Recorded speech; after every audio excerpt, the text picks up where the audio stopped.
Very recently, Morgan Stanley published a new note saying that investors really need to add a few new rows to their Tesla valuation model, including rows relating to AI, AI compute, energy storage, and possibly even humanoid robots. In other words, AI, AI, AI, and more AI. Pretty weird for just a car company. Anyway, the fashion icon of Wall Street, Dan Ives, has some thoughts. I sense the narrative on Tesla really starting to shift. What I'll be interested in. Do analysts remain laser focused on gross automotive margins this quarter or next, or do they begin to see the bigger picture?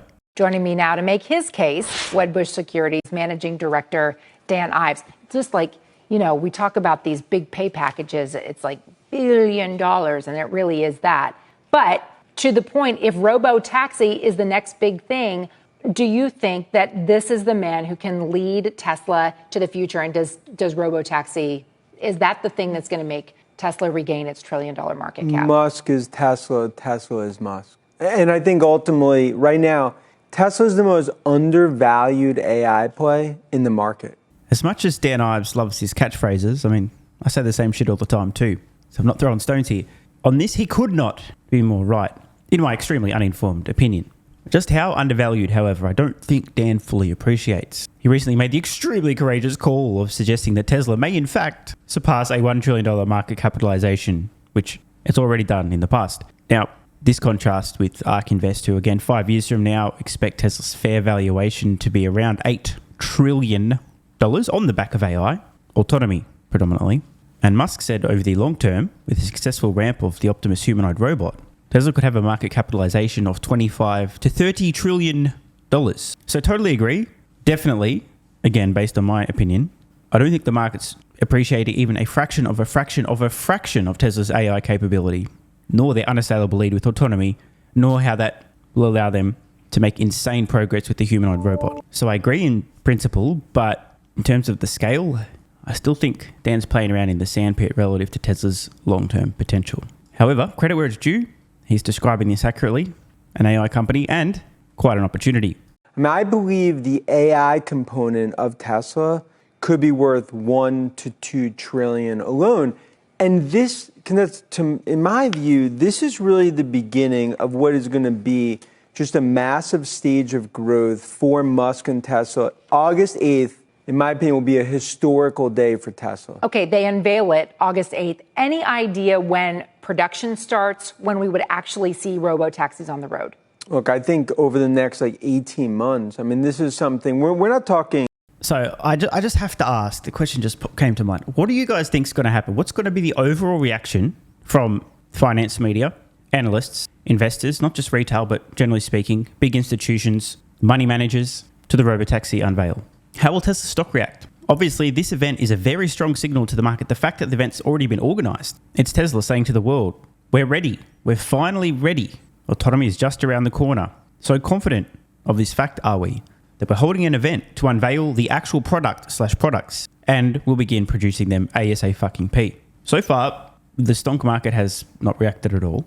I guess typically everyone seems to be taking the wait until it's done approach, as opposed to try to see it coming ahead of time, anticipate it coming ahead of time, and benefit enormously from having owned a slice of the company before the profits from robotaxis hit the P&L statement. So I'm quite curious, what do you guys think will be the reaction? Because historically, and I saw an interesting video actually the other day, Dave Lee and Farzad were chatting. I think it was that video. Shout out to Dave Lee and Farzad. Dave Lee made an excellent example that as Model 3 was beginning to ramp and first deliveries were taking place to customers, overall investors doubted that Tesla would ever viably ramp this thing. Yet, it was a killer product. Analysts chose, I don't need to experience the vehicle. Why would I actually try this model? Who cares, bro? No.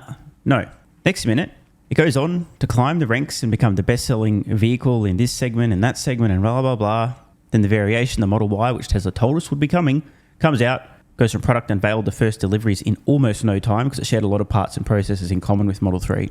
Now the world's best-selling vehicle. Yet Tesla, the stock, went absolutely nowhere. From Model 3 unveil, early 2016, to first deliveries in 2017, to surviving production hell through 2018, and into 2019, stock had gone absolutely nowhere until very late in the year. This, to me, is another example of investors ignoring the inevitable. Why would Tesla be holding a Robotaxi event and have told the market that they're going to be producing these things soon? Well, not exactly soon at this event. Why would Tesla be doing this? Orienting their entire business around this new Robotaxi, a dedicated vehicle, no steering wheels, no pedals, all this kind of shit. Why would they be doing this? Unless autonomy is literally around the corner. But most investors seem to be taking the, I'll just wait a couple of years until it's rolled out, making insane amounts of money, and then I'll pile in because I like being a sheep. So again, how do you think the market's going to react? Because if people had any sense, I think they would have thought about this really deeply and realized what's going to happen before the money starts hitting the bottom line. The reason I ask is that Dan Ives accurately pointed out that this is going to be the most historic day in Tesla's history. 3-4 years away. I think this is the start of what's going to be not just robotaxis, but when you talk about full self-driving and autonomous, Tesla is an autonomous AI company. It does disruptive tech. And I think we will be looking at ultimately a stock that could potentially double over the next 12, 18 months. We have a headline today from CNBC.com. So pretty big call from Dan, obviously. Trying to guess what Tesla stock's going to do over the short term is always fraught with danger. That's why I prefer to value the company with a valuation model, because I can't predict the buying and selling of all the investors in the market regarding Tesla. So who knows what the stock does? However, Dan seems quite confident in his prediction that the market overall is really going to start to understand Tesla as an AI company and the robotaxi opportunity as enormous. That being said, if Tesla stock were to double over the next 12 or so months, it'd still be below all-time highs achieved back in 2021. Just a bit of food for thought. Com's Laura Kadalodny. According to internal memos, Tesla's workforce has shrunk by 14% since Elon Musk announced layoffs back in April. In December, Tesla employed a little more than 140,000 people worldwide. Today, it's 121,000. What do the layoffs mean to you in terms of resources aimed at growth and cost efficiency? Yeah, well, they've had to rip the Band-Aid off because we've seen softer demand globally, especially in China. That's the hearts and lungs of the Tesla story. But I think they have been proactive. And even though we're not expecting fireworks for the June quarter, this will pay dividends. It's what Musk and Tesla have needed to do. An adult needed to be in the room, and Musk stepped up. And I believe right now, when we look at the Tesla story, they've gone through some Category 5 hurricane. But I think on the other side of this now is going to be that Cinderella story will return to Tesla, and I think AI is going to be the key. You know, there was a lot of hype over Cybertruck when the launch happened, when it rolled out off of the production floor. Do you think expectations and the hype around Tesla itself make the rollout of Robotaxi problematic? I think you're going to have a bright... What kind of question is that?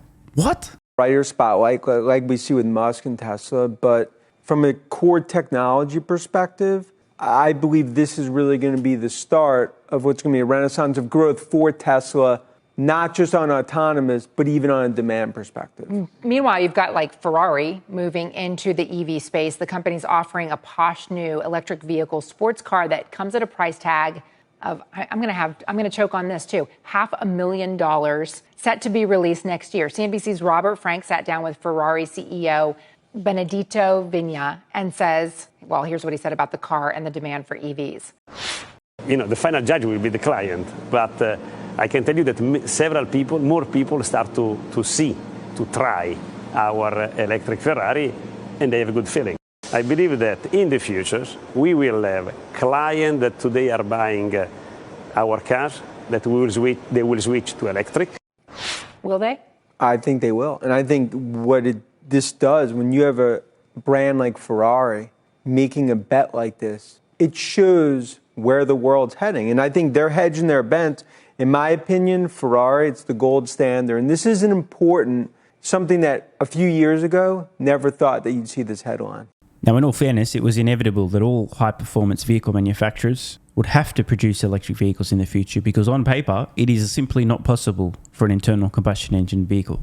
No matter the brilliance of the engineering, no matter the price, no matter the resources thrown at it, it's just not possible to compete on performance versus an electric vehicle. It is not possible.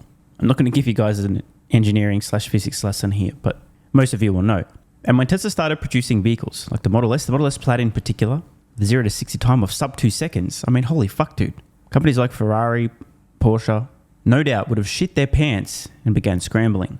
What I'm going to find quite interesting is whether these companies, traditional high-performance luxury manufacturers will be able to engineer high-performance electric vehicles that could compete with the best electric vehicles produced by new entrants, companies like Tesla or even Lucid before they go bankrupt. It's going to be a make or break transition. However, the thing that's working in the favor of these extremely low volume, high priced, high performance vehicle manufacturers is that they charge literally, as we saw, hundreds of thousands, $500,000 plus for a vehicle. They could afford to have brilliant engineering, extremely expensive components, extremely low volume, and still make fat profits, just not selling a huge number of vehicles. Now, is it just me, or is the narrative actually really starting to shift now? A few months ago, everyone was obsessed with Tesla gross automotive margins this quarter and next, and suddenly now we're hearing about AI. Is Wall Street finally starting to wake up? Want more content? Early access? Bunch of perks? Click the links in the pinned comment. AG1 is awesome. I've been taking it daily now for more than 3 years. It's a great way to fill in nutritional gaps. It's packed full of vitamins, minerals, and whole food source nutrients. Plus, has prebiotics, probiotics, and adaptogens to improve gut health, regularity, and help your body handle stress. I'm always looking for an edge to help me feel and perform my best, which is why I haven't missed a day of AG1 for more than 3 years. And I haven't missed a daily video in more than 3 years. Must be a coincidence, right? Just try it and see how you feel. Click the link in the pinned comment or head to drinkag1.com/SMR and get yourself a free 1-year supply of vitamin D3 plus K2 and 5 travel packs. But don't take my word for it. This is what viewers of the channel had to say after trying AG1. I feel like I have a lot more energy since I started on AG1. By the way, viewer, that makes 2 of us. On to the next. Just got my AG1 in the mail. Legit feeling the effects after day 3. This viewer's been taking AG1 for 8 months and says, what an investment. Another. 3 months ago, I started AG1 and have been enjoying the evenness of alertness and energy that lasts the day. I just started the wife on it too. Are you convinced yet? I mean, hey, it's worth trying, right? Click the link in the pinned comment or head to drinkag1.com/SMR, or I can keep going. Plenty more to come. This viewer, after about a month on AG1, definitely a lack of fatigue in the afternoon. Pleasant side effect is that my coffee intake has imploded and is almost down to 0. One more? Yeah, why not? I honestly feel younger and will be continuing to use AG1. This stuff really is crazy good. I didn't think it would be, but this stuff is awesome. It really is what everyone is saying. One more? Don't mind if I do. I've just received my 3rd month supply. I've drank it every day. I have so much energy throughout most of the day. I'm productive, started a new business, started socializing, refurbished a boat. It's no coincidence. Thank you for your persistence, your integrity, and your insights. Now look, these are not my words. These are not my testimonials. This is what you guys and girls are saying. Maybe it's 100% placebo effect. But even if that's the case, I think it's money well spent. Click the link in the pinned comment or head to drinkag1.com/SMR and get yourself a free 1-year supply of vitamin D3 plus K2 and 5 travel packs. If you're still skeptical, hey, I don't blame you. Everyone on the planet seems to be promoting AG1 now, but guess what? They weren't nearly 3 years ago when I had this to say privately to my Patreon audience before there was a relationship, when I was asked about what I was doing for my health, energy, and so on. Just sharing my genuine, honest thoughts about a product I'd recently discovered that was at the time called Athletic Greens, now AG1. If I could only recommend one supplement to take, Athletic Greens, and I'm not getting paid to say this, Athletic Greens is a fucking game changer. I cannot believe how effective this is. No longer having a lack of energy in the afternoons. It's fucking amazing. There's only one thing to recommend seriously. Try Athletic Greens. You won't go back. So obviously, just like Elon Musk is a liar, a fraud, a con man, a scammer, a fake engineer, and Tesla's going bankrupt, you shouldn't trust that guy from about 3 years ago who, without any financial incentive, was promoting this product to his audience on Patreon when they were asking about health and what he's doing for supplements. Because obviously, there was some other reason he recommended that, obviously. Not sure what it was, but don't trust that guy. And all the testimonials, like my mental game has improved with AG1. I feel better than ever. I'm so impressed I've bought it for both my parents. I feel more focused and have better digestion. Incredible difference. No more afternoon fatigue. It's relieved gut issues. These are all just obviously fake testimonials from fake people. Right? Wrong. Just try it. Unless you hate yourself. If you hate yourself and you don't even want to risk possibly feeling better, this is not for you. But for everyone else, what's the worst that could happen? Try it for a month. See how you feel. It's a no-brainer. Just click the link in the pinned comment or head to drinkag1.com/SMR. You'll get a free 1-year supply of vitamin D3 and K2 plus 5 travel packs. And you'll take the colossal risk that maybe you might have a similar experience to some of the people whose testimonials we've read in this video.